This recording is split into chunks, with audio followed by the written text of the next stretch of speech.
to show you here is an industrial stair nosing. Now we have supplied and installed thousands of lineal meters of this particular FRP profile, highly non-slip, very suitable to harsh environments like marine, industrial, all sorts of commercial uses as well. Now there is an issue with this one in that, again, the entire profile is actually yellow.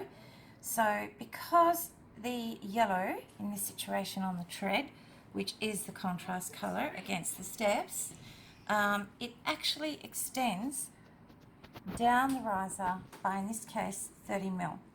Now this one is a real issue in terms of luminance contrast.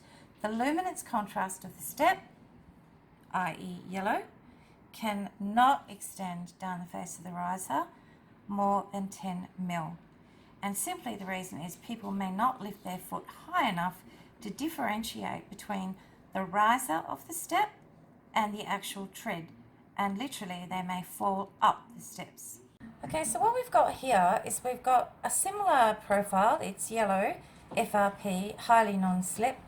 Now, instead of actually having the 25mm face, it's been manufactured to overcome that issue with compliance, and it actually has a 10mm face, which is a great example of the fact that you are not extending the colour, i.e. the contrast, yellow, more than 10mm down the face. So it becomes very clear where the leading edge of the step is, and that way people will not fall up the steps, as in, which is quite clear in this situation, with a 25 to 30mm riser.